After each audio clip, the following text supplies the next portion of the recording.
بسم اللہ الرحمن الرحیم۔ السلام علیکم ورحمۃ اللہ وبرکاتہ۔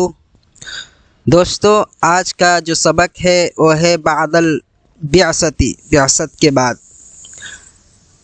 اس سبق کے اندر آپ صلی اللہ علیہ وسلم کو نبوت ملنے کے بعد 40 سال جب آپ صلی اللہ علیہ وسلم کی عمر ہو جاتی ہے تو اس کے بعد آپ کو نبوت دیا جاتا ہے۔ نبوت کس طرح سے ملتا ہے اس کو یہاں پر بیان کیا گیا ہے، اور اس کے بعد بہت سارے قصے آئیں گے، وہ سب اس سبق کے بعد ہم پڑھیں گے۔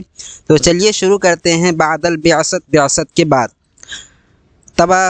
تباشیر الصبح و طلائع السعادتی، صبح کی علامت، و طلائع السعادتی، اور سعادت کا آغاز۔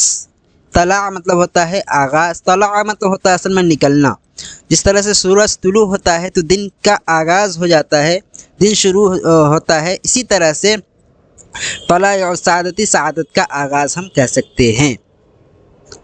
وَأَتَمَّ رسول اللہ صلی اللہ علیہ وسلم 40 سنة من عمرہ، اور رسول اللہ صلی اللہ علیہ وسلم اپنے عمر کے 40 سال مکمل کر چکے۔ اتمہ مطلب ہوتا ہے کمپلیٹ کرنا، مکمل کرنا۔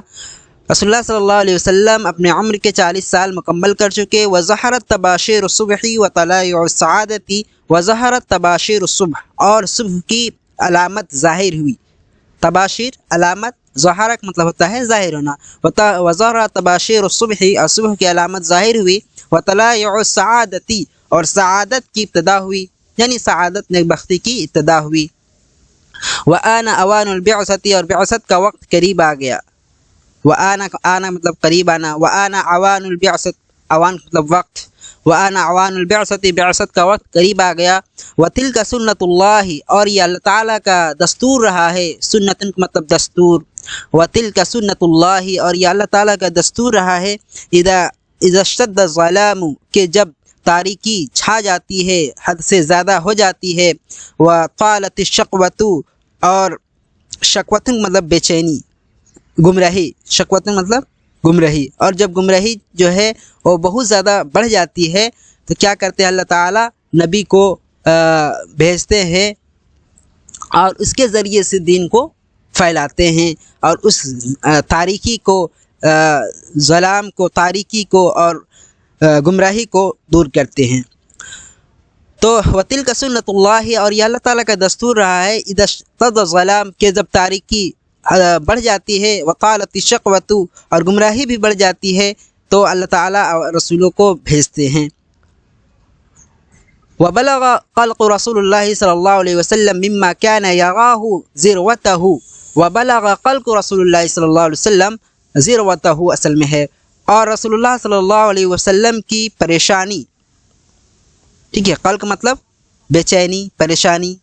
وبلغ قلق رسول اللہ صلی اللہ علیہ وسلم، اور رسول اللہ صلی اللہ علیہ وسلم کی پریشانی، بے چینی، ذروته، ذروۃ کا مطلب ہوتا ہے بلندی، بلندی تک پہنچ گئی، بلندی تک پہنچ گئی۔ مما کان یراہ، جو دیکھا کرتے تھے، مما کان یراہ، جو دیکھا کرتے تھے، یعنی جو بھی گمراہی اور بری چیزیں اور تاریکی دیکھا کرتے تھے، وہ کیا ہے، بلندی تک پہنچ گئی تھی، حد سے زیادہ ہو چکی تھی۔ تو اس وجہ سے رسول اللہ صلی اللہ علیہ وسلم کی پریشانی بڑھنے لگی۔ کہنے کا مطلب یہ ہے کأن ہادیا یہدوہ، گویا کہ ایک ہادی ہے جو کہ اس کی رہنمائی کر رہا ہو۔ فحبب الیہ الخلاء، خلاء کا مطلب ہوتا ہے تنہائی، تو تنہائی ان کو پسند آنے لگی، یعنی آپ صلی اللہ علیہ وسلم تنہا رہنا پسند کرنے لگے۔ فحبب الیہ الخلاء، تو تنہائی انہیں پسند آنے لگی۔ فلم یکن شیء احب الیہ من ان یخلو وحدہ، فلم یکن شیء، تو کوئی بھی چیز ایسی نہیں تھی، احب الیہ، جو کہ ان کے نزدیک زیادہ محبوب ہو، من ان یخلو وحدہ، کہ وہ تنہا ہو، یعنی تنہائی سے بڑھ کر کے کوئی چیز ان کے نزدیک محبوب نہیں تھی۔ کہنے کا مطلب یہ ہے فلم یکن شیء احب الیہ، ان کے نزدیک کوئی بھی چیز محبوب نہیں تھی تنہائی رہنے سے زیادہ۔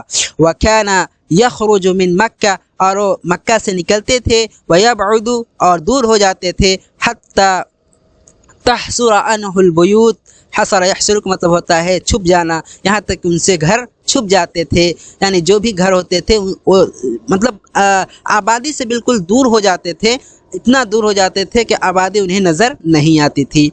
وَيَفْضِي إِلَى شَعَابِ مکہ، اور وہ مکے کے گھاٹیوں کے جانب چڑھتے تھے جاتے تھے، وہ بطونہا اور ان کے درمیانی حصے میں، بطون کا مطلب ہوتا ہے پیٹ، پیٹ بطن اس لیے کہتے ہیں کیونکہ یہ جسم کے بیچ میں ہوتا ہے، اسی سے بطون بنا ہے، یعنی گھاٹیوں میں چلے جاتے تھے، ان کے درمیانی حصے میں چلے جاتے، وہ اودیتہا اور ان کے وادیوں میں چلے جاتے، فلا یمر بحجر ولا شجر الا قال، تو جہاں کہیں بھی وہ پتھروں کے پاس سے یا درختوں کے پاس سے گزرتے تھے، الا قال مگر وہ کہتا، یعنی جو بھی پتھر ہوتے یا جو بھی درخت ہوتے ان کے پاس آپ صلی اللہ علیہ وسلم جب گزرتے تھے تو ان سے آواز آتی تھی، السلام علیک یا رسول اللہ، آپ پر سلامتی ہو اللہ کے رسول، وَيَلْتَفِتُ رسول اللہ صلی اللہ علیہ وسلم حوله وعن يمینه وعن شماله وخلفه، اور رسول اللہ صلی اللہ علیہ وسلم لفت یلفت کا مطلب ہوتا ہے مڑنا، رسول اللہ صلی اللہ علیہ وسلم مڑتے تھے،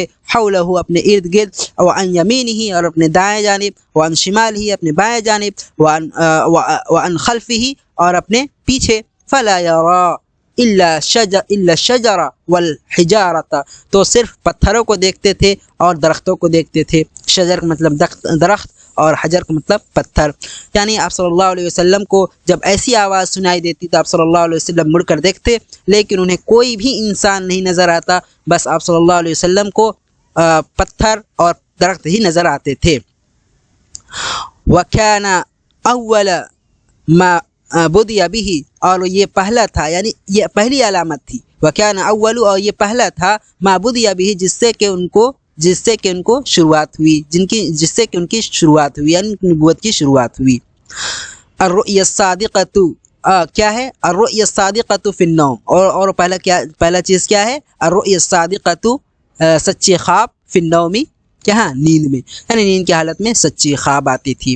وکان لا یرى رؤیا الا جاءت مثل فلق الصبح، وكان لا يرى رؤيا، اور جو بھی خواب وہ نہیں دیکھتے تھے، رؤیا کوئی خواب وہ نہیں دیکھتے تھے، لفظی ترجمہ ہے، وہ خواب نہیں دیکھتے تھے، الا مگر جاءت وہ خواب آ جاتی، کیسے؟ مثل فلق الصبح، صبح کی روشنی کے طرح، فلق مطلب ہوتا ہے روشنی، صبح کی روشنی کی طرح وہ ثابت ہو جاتی، یعنی آپ صلی اللہ علیہ وسلم جو بھی خواب دیکھتے وہ بالکل سچ ثابت ہو جاتی۔ تو یہ پہلی علامت تھی۔